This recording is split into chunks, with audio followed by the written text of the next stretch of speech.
Опять повторяю, прогноз такой, что отношения с США и Западной Европы в ближайшие пару-тройку лет будут очень сложными. Тем более, что, судя по всему, в ближайшие недели будет провозглашена независимость Донецкой Народной Республики. В ближайшие недели, месяц будет признание России Приднестровья как самостоятельного государства.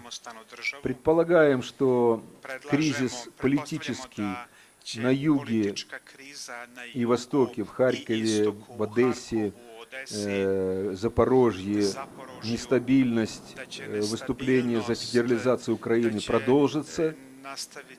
Абсолютно уверены в том, что экономический кризис на Украине будет носить разрушительный характер в центральных районах, на западе Украины, потому что в нынешней ситуации никто Украине экономически и финансово реально помочь не может.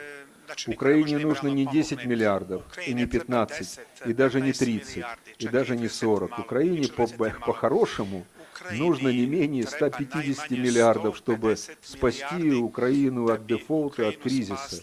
Ведь